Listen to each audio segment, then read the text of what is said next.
America ने पूरी दुनिया में नफरत का माहौल पैदा कर रखा है। दुनिया में जो भी सुकून गायब है वो सिर्फ अमेरिका की वजह से ही है। अमेरिका ने ही हर मुल्क का सुकून छीन रखा है और ट्रंप नोबेल पुरस्कार चाहते हैं। ट्रंप नोबेल पुरस्कार की मांग कर रहे हैं। दुनिया में अशांति फैला करके ट्रंप को नोबेल पुरस्कार चाहिए। जंग छिड़वा करके, लोगों की हत्या करवा करके ट्रंप को नोबेल पुरस्कार चाहिए। अमेरिका ने इतिहास में कई मुल्कों को बर्बाद किया है। अपने गुरूर से छोटे मुल्कों को तोड़ दिया। अपने गुरूर के चक्कर में छोटे मुल्कों के नक्शे को मिटा दिया। अमेरिका अपनी ताकत के गुरूर में आज भी बेहद चूर है। जिस मुल्क में विरोध हुआ उसके पीछे अमेरिका का ही हाथ है और इतिहास गवाह है कि इस सब के पीछे अमेरिका की एक बहुत बड़ी साजिश होती है। मुल्क को झूठे डेवलपमेंट के नाम पर मुल्क को बर्बाद करने का अमेरिका का ही काम है। अफगानिस्तान, क्या हुआ अफगानिस्तान में? वहां करीब 20 साल तक अमेरिका ने कब्जा किया। अफगानिस्तान में आखिर में क्या तालिबान की सरकार बन गई। इराक की इतिहास तो आपने पढ़ा ही होगा। इराक का क्या हुआ?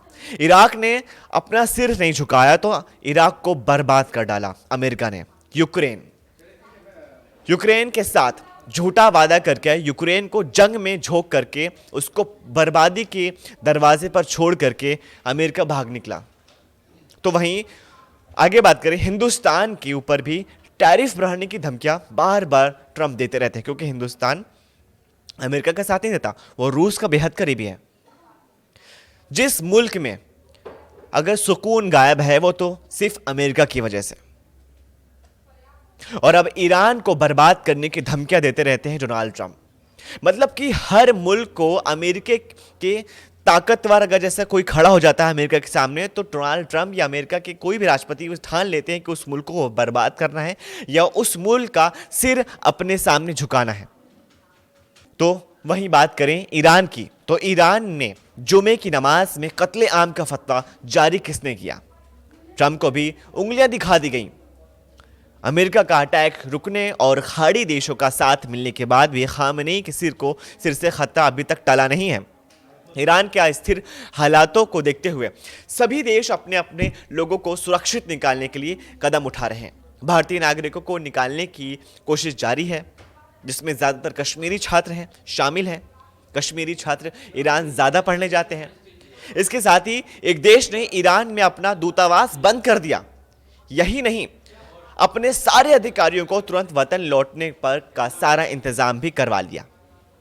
ईरान में सुरक्षा बलों का फिलहाल दूसरे देशों को भरोसा थोड़ा हिल गया है। दरअसल न्यूजीलैंड ने ईरान के इसे दूतावास पर बड़ा एक्शन लेते हुए इसे बंद करने का फैसला लिया है।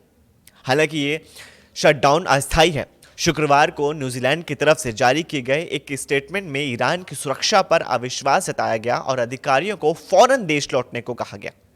इस एक्शन को लेकर के विदेश मामले में और व्यापार मंत्रालय के एक प्रवक्ता ने कहा कि न्यूजीलैंड के सभी कर्मचारी रात भर में अपनी उड़ान में बैठें और जल्द से जल्द अपने देश, अपने वतन वापस आ जाएं। और संचालन को अंकारा में स्थानांतरित कर दिया गया। ईरान के हालातों को लेकर संयुक्त राष्ट्र में ईरान के उपराजदूत गुलाम हुसैन दर्जी ने बड़ा बयान दे डाला। उन्होंने कहा कि देश में फैली अव्यवस्था के लिए अमेरिका को जिम्मेदार ठहराया। इसके पीछे अमेरिका का हाथ है और इसके पीछे अमेरिका शामिल है। आखिर ये सच क्यों ना हो, क्योंकि जो मुल्क अमेरिका के सामने अगर सिर उठा के खड़ा होता है या कोई देश आगे बढ़ना चाहता है तो अमेरिका उसके सिर को काट देना चाहता है, उसको झुकाना चाहता है कि दुनिया में सिर्फ एक ही सुपर पावर रहे, उसका नाम अमेरिका है। लेकिन वक्त बदलता है। उनका कहना है कि ईरान में चल रहे प्रदर्शनों को हिंसक बनाने में अमेरिका का हाथ है। उन्होंने गुस्सा जाहिर करते हुए कहा कि वॉशिंगटन आग लगाने के बाद खुद को ईरानी जनता का मित्र यानी दोस्त दिखाने की कोशिश कर रहा है। ईरान के रिवोल्यूशनरी गार्ड्स यानी IRGC से जुड़ी मीडिया तस्नीम न्यूज़ का दावा है कि ईरानी सुरक्षा बलों का कहना है कि उन्होंने देश भर में जारी दंगों के बीच करीब 3000 खूंखार आतंकवादियों को दबोच लिया। सरकार का आरोप है कि ये लोग साधारण प्रदर्शनकारी नहीं बल्कि विदेशी ताकतों के इशारों पर ईरान को दहलाने का एजेंडा यानी ट्रेड आतंकी थे। कुल मिलाकर जो ईरान में प्रदर्शन हो रहे हैं उसको एक ट्रेंड आतंकी घोषित कर दिया गया। ईरान में अब खुदा के घर से ही मौत का फरमान जारी कर दिया गया है। तेहरान में जुमे की नमाज के नेतृत्व कर रहे कट्टरपंथी मौलवी अहमद खातमी ने गिरफ्तार किए गए प्रदर्शनकारियों के लिए सीधे सजाए मौत की मांग कर डाली। यानी ईरान में जो वहाँ की सरकार यानी खामनी सरकार, खामनी सत्ता के खिलाफ, तख्ता पलट के खिलाफ जो वहाँ के प्रदर्शनकारी हो रहे हैं, अगर जो प्रदर्शन कर रहे हैं, विरोध कर रहे हैं, उनको सीधे तौर पे सजाए मौत सुना दी गई। ईरानी सरकारी रेडियो के मुताबिक प्रार्थना सभा के दौरान सशस्त्र पाखंडियों को फांसी दो, ये ऐसा बयान है वहां के मौलवी का कि नारों से पूरा परिसर थर्रा उठा। इतना ही नहीं, खातिमी ने अमेरिकी राष्ट्रपति डोनाल्ड ट्रंप को भी सीधे लहजे में खुली धमकी दी है, जिससे साफ है कि ईरान शासन अब पूरी तरह से आर पार की जंग के मूड में है। ईरान में भारतीय नागरिकों को लेकर चिंताओं के बीच भारतीय विदेश मंत्रालय ने भरोसा दिया है। MEA की तरफ से ईरान के हालातों को लेकर एडवाइजरी जारी की गई है, जिसमें बताया गया है कि ईरान के करीब 9,000 भारतीयों पर नजर बनी हुई है। MEA ने कहा कि भारतीयों के हित में जो भी जरूरी होगा वो हम करेंगे। क्रेमलिन के एक बयान में कहा कि रूस राष्ट्रपति व्लादिमीर पुतिन और उनके ईरानी समकक्ष मसूद पेजेश्कियान ने फोन पर बातचीत के दौरान ईरान में तनावपूर्ण स्थितियों को जल्द से जल्द शांत करने का आह्वान किया गया है। रॉयटर्स ने बयान का हवाला देते हुए बताया कि दोनों राष्ट्रपतियों ने पिछले साल हस्ताक्षरित 20 वर्षीय रणनीति साझेदारी समझौते के प्रति अपनी प्रतिबद्धता की पुष्टि की है, जिसमें संयुक्त अधिकारी परियोजना शामिल है। इजरायली विदेश मंत्री गिदोन सार ने शुक्रवार को यूरोपीय संघ यानी EU के शीर्ष राजकीय ने काजा क्लास और सरप्राइज के विदेश मंत्री के सीधी बात की और एक ऐसी मांग रख दी जिससे ईरान की बेचैनी बढ़ना तय है। सार ने यूरोपीय संघ यानी EU से अपील की है कि वो ईरान की इस्लामिक रिवोल्यूशनरी गार्ड्स कॉर्प्स यानी IRGC के आधिकारिक तौर पर एक आतंकवादी संगठन घोषित करें। ईरान में हुए बवाल की डेडलाइन ईरान में जारी अशांति और विरोध प्रदर्शनों का एक घटनाक्रम है। इस पर बात करें दिसंबर 2025, जिसमें आर्थिक संकट की शुरुआत की बात करें तो 28 दिसंबर को ईरानी मुद्रा यानी रियाल में भारी गिरावट हुई और महंगाई के विरोध में तेहरान के बाजारों से प्रदर्शन शुरू हुआ। 29 दिसंबर सेंट्रल बैंक के प्रमुख ने इस्तीफा दे दिया। प्रदर्शन तेहरान से बाहर अन्य शहरों में फैलने लगा और पुलिस ने आंसू गैस का इस्तेमाल किया। 30 दिसंबर राष्ट्रपति मसूद पेजेश्कियान ने आर्थिक समस्याओं को सुलझाने का वादा किया। विरोध प्रदर्शन विश्वविद्यालय तक पहुंचे। वहीं 31 दिसंबर यानी साल के आखिरी दिन दक्षिण ईरान में हिंसा बढ़ी। प्रदर्शनकारियों द्वारा सरकारी दफ्तरों में घुसने के बाद पहली मौत की आधिकारिक खबर आई। जनवरी 2026 बढ़ती हिंसा और सख्ती दिखाई दी। 1 जनवरी यानी और 2 जनवरी आधिकारिक तौर पर 7 मौतों की पुष्टि हुई, यानी 7 लोगों की जान गई आधिकारिक तौर की पुष्टि करने के बाद। अमेरिकी राष्ट्रपति डोनाल्ड ट्रंप ने ईरान को हिंसा के खिलाफ चेतावनी दे डाली। वहीं 3 जनवरी को सर्वोच्च नेता आयतुल्लाह अली खामेनी ने सुरक्षा बलों को प्रदर्शनकारियों के खिलाफ सख्त कार्रवाई के संकेत दिए। 6 जनवरी मौतों का आंकड़ा 36 पहुंच गया। विरोध प्रदर्शन ईरान के 31 में से 22 प्रांतों यानी 22 राज्यों तक फैल गया। 8 जनवरी और 10 जनवरी के बीच ईरान सरकार ने पूरे देश में इंटरनेट बंद कर दिया। इसके दौरान भारी हिंसा और मौतों की खबरें आ गईं।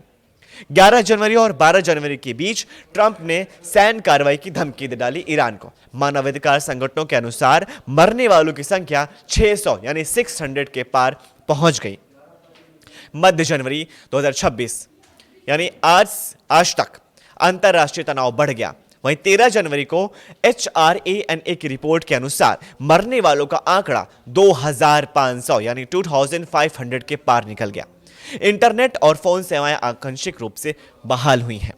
14 जनवरी ईरान ने अपना हवाई क्षेत्र यानी एयर स्पेस अस्थायी रूप से बंद कर दिया।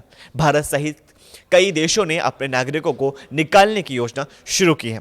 15 जनवरी संयुक्त राष्ट्र सुरक्षा परिषद यानी UNSC में अमेरिका और ईरान के बीच तीखी बहस हुई।